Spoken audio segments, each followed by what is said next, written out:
नमस्कार, मैं रचना शर्मा। चढ़ती कला टाइम टीवी देख रहे सभी दर्शकों का स्वागत करती हूं। आप देख रहे हैं उत्तर प्रदेश के समाचार। उत्तर प्रदेश के मुख्यमंत्री योगी आदित्यनाथ ने राज्य को आर्थिक महाशक्ति बनाने का ब्लूप्रिंट तैयार कर लिया है। विकसित उत्तर प्रदेश, समर्थ उत्तर प्रदेश 2047 के विजन के तहत सरकार ने अगले 2 दशकों में प्रदेश की अर्थव्यवस्था को $6 ट्रिलियन तक पहुंचाने का लक्ष्य रखा है। ये योजना केवल आंकड़ों की नहीं बल्कि भविष्य के हाईटेक, ग्रीन और समावेशी विकास का खाका है। सरकार ने 3 प्रमुख थीम अर्थ शक्ति, सृजन शक्ति और जीवन शक्ति को आधार बनाकर प्रदेश के 12 प्रमुख क्षेत्रों में व्यापक कार्य योजना बनाई है। इनमें कृषि, IT, स्वास्थ्य, शिक्षा, औद्योगिक विकास, पर्यटन और सतत विकास शामिल हैं। उन्होंने कहा कि 2017 से पहले उत्तर प्रदेश निवेश, सुरक्षा और आधारभूत संरचना के मोर्चे पर देश के पिछड़े राज्यों में गिना जाता था। कानून व्यवस्था की स्थिति खराब थी और उद्योगों का पलायन आम हो चला था। सीएम योगी आदित्यनाथ ने इन चुनौतियों को अवसर में बदला। पुलिस सशक्तिकरण, स्मार्ट सर्विलांस और कठोर कानून व्यवस्था ने यूपी को निवेश के लिए एक सुरक्षित और भरोसेमंद राज्य बना दिया। 2023 में आयोजित ग्लोबल इन्वेस्टर समिट में प्रदेश ने निवेशकों का भरोसा जीत लिया, जिससे यूपी अब निवेशकों की पहली पसंद बनता जा रहा है।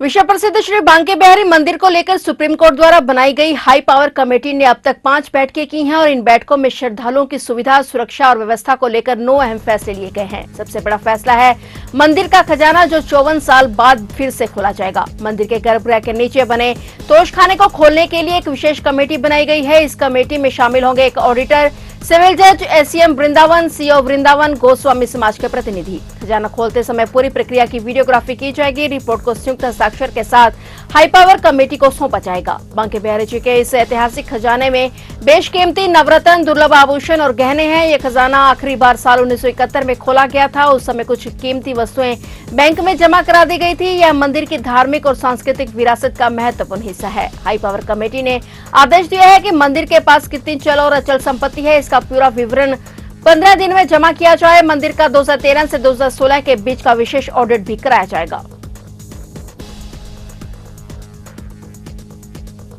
गाजीपुर जिले के नौनहरा थाना क्षेत्र में एक दुखद और गंभीर घटना सामने आई है, जहां सियाराम उपाध्याय उर्फ जोखू नाम के व्यक्ति की पुलिस हिरासत में मौत हो गई और इस मामले ने प्रशासन और पुलिस विभाग को हिलाकर रख दिया है। इस घटना के बाद प्रशासन ने तुरंत कड़ी कार्रवाई की है। थाना प्रभारी समेत 6 पुलिसकर्मी सस्पेंड कर दिए गए हैं। 5 अन्य पुलिसकर्मियों को लाइन हाजिर किया गया है, अर्थात उन्हें फील्ड ड्यूटी से हटा दिया गया है। जिलाधिकारी गाजीपुर ने इस मामले की प्रशासनिक स्तर पर जांच के आदेश भी दे दिए हैं। घटना की गहराई से जांच करने के लिए एक 3 सदस्यीय विशेष जांच दल बनाया गया है। यह जांच टीम वाराणसी कमिश्नरेट की होगी और यह टीम घटना की पूरी सच्चाई सामने लाने और जिम्मेदार पुलिसकर्मियों की पहचान करने का काम करेगी। मृतक सियाराम उपाध्याय के परिजनों से पुलिस और प्रशासन के अधिकारियों ने मिलकर संवेदना जताई और भरोसा दिलाया कि जांच निष्पक्ष होगी और दोषियों को बख्शा नहीं जाएगा। वहीं स्थानीय लोगों और मृतकों के परिवारों का कहना है कि SIT जांच से उन्हें सच्चाई सामने आने की उम्मीद है। वो चाहते हैं कि जवाबदेही तय हो और दोषियों को सजा मिले।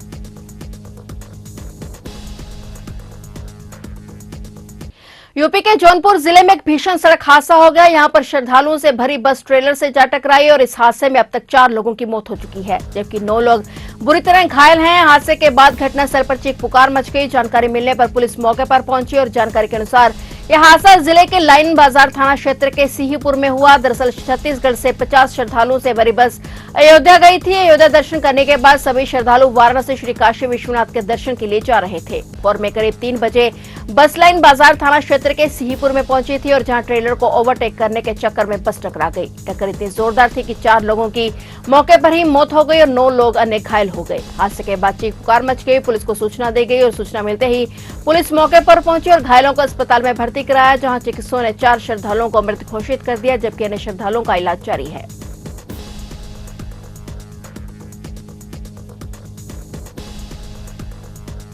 शिकोहाबाद पुलिस को उस समय बड़ी सफलता मिली जब मुखबिर की सूचना पर पुलिस ने 72 लाख रुपए की शराब पकड़ी। ये शराब बिहार में सप्लाई के लिए ले जाई जा रही थी और पंजाब से बिहार जा रहा शराब से भरे कंटेनर को संत चनू बाबा पुलिस चौकी क्षेत्र से पुलिस ने पकड़ा है। इतना ही नहीं, पुलिस ने कंटेनर की निगरानी कर रहे शराब तस्करों को भी हिरासत में ले लिया है। कंटेनर में लाखों रुपए की अंग्रेजी शराब रखी हुई थी। पुलिस ने पकड़े गए आरोपियों को जेल भेज दिया है। वहीं अंतर्राज्यीय गैंग से जुड़े अन्य सदस्यों की पुलिस तलाश कर रही है। कंटेनर को शराब तस्करों द्वारा पंजाब के संगरूर से बिहार ले जाया जा रहा था और कंटेनर की निगरानी के लिए उसके पीछे कार सवार शराब तस्कर भी चल रहे थे। मुखबिर ने शिकोहाबाद पुलिस को घटना की जानकारी दी और सूचना मिलने पर सीओ प्रवीण तिवारी, इंस्पेक्टर नज कुमार ने पुलिस टीम के साथ संत चनू बाबा चौकी क्षेत्र में कंटेनर की घेराबंदी करते हुए उसे रुकवा लिया। कंटेनर के पीछे चल रहे निगरानी करने वाले कार सवार तस्करों को भी पुलिस ने पकड़ लिया है। कंटेनर की तलाशी में 600 पेटी मैकडबल ब्रांड की शराब बरामद हुई है और अंतर्राज्यीय बाजार में शराब की कीमत करीब 72 लाख रुपए बताई गई है। वहीं पकड़े गए तस्करों को पुलिस ने जेल भेज दिया है।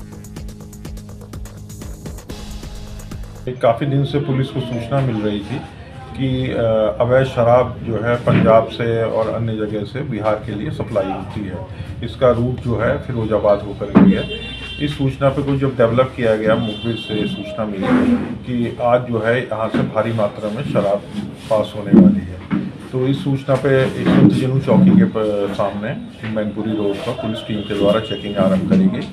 एक कैंटर आता हुआ दिखाई दिया। जब उसको पुलिस टीम के द्वारा रोका गया तथा चेक किया गया तो उसमें 600 पेटी लगभग 5400 लीटर शराब भरी हुई थी जो कि बिहार जा रही थी। और इसके साथ ही एक अन्य इसका साथी भी पकड़ा गया ब्रेजा गाड़ी से जो था, जो कि आगे आगे चलता था तथा ये देखता था कि कहीं पुलिस चेकिंग वगैरह तो नहीं हो रही है। इस प्रकार से ये 2 लोग पुलिस की गिरफ्त में आए हैं और इनके पास से एक ब्रेजा, एक कैंटर ट्रक और 600 पेटी शराब लगभग 5400 लीटर, जिसकी बाजार कीमत लगभग 72 लाख रुपया है, ये बरामद हुई है। इसको अभी और डेवलप करेंगे कि ये कहाँ से है, कौन इतना इसको सप्लाई कर रहा है और आगे गैंगस्टर वगैरह की भी कार्रवाई। पुलिस को कैसे सफलता हाथ लगी? देखिए, मैंने बताया कि यहाँ से जो है बिहार भारी मात्रा में शराब जो है पंजाब से सप्लाई हो रही थी। तो इसी सूचना में पुलिस टीम के द्वारा वहाँ पर चेकिंग आरंभ करी गई और वहाँ पर पुलिस टीम को एक कैंटर से भारी मात्रा में शराब बरामद।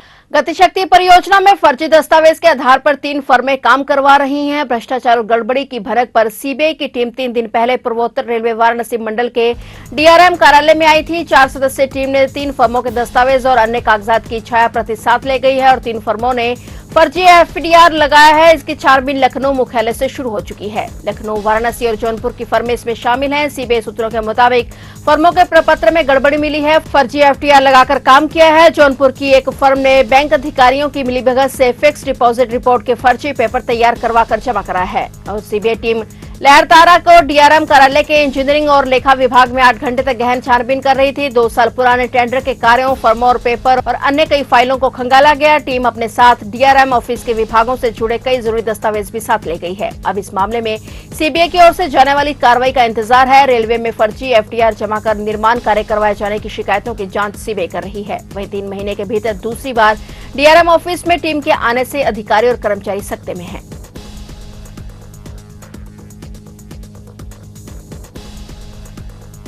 शाहजहांपुर के चैतीपुर में इंसानियत को शर्मसार करने वाला मामला सामने आया है, जहां करीब 20 दिन की नवजात बच्ची को कोई गांव गोहावर मार्ग के रास्ते में बहगुल नदी के पुल के किनारे 1 फुट गहरे गड्ढे में दबा गया है। निर्दयता की शिकार हुई इस बच्ची का जीवन कुदरत ने तो बचा लिया, मगर उसकी हालत चिंताजनक बनी हुई है। शुक्र यह रहा कि समय रहते उसे निकाल लिया गया। मासूम के हाथ से खून रिस रहा था तो कान और मुंह में मिट्टी भर गई थी। काफी कम वजन की इस बच्ची को बचाने का हर प्रयास किया जा रहा है। दरअसल रोने की आवाज सुनकर बालक डब्लू नजदीक गया तो उसने खून से सना हाथ दिखा और उसके शोर मचाने पर लोगों की भीड़ लग गई और इसके बाद ही बच्ची को बाहर निकाला गया। बच्ची के हाथ में चींटियों के काटने के कारण खून निकलने का अनुमान है। वहीं डॉक्टर कौवे की चोंच मारने की भी बात कह रहे हैं। लोगों की सूचना पर थाने से आए उप निरीक्षक हितेश तोमर ने मिट्टी में दबी बच्ची को बाहर निकाला और चैतीपुर सीएचसी में ले गई और बच्ची को वहां प्राथमिक उपचार के लिए राजकीय मेडिकल कॉलेज के लिए फिर रेफर कर दिया गया और वहीं पुलिस भी मामले की जांच में जुट गई है। तंत्र मंत्र के पहलू पर भी पुलिस ने अपनी पड़ताल शुरू कर दी है।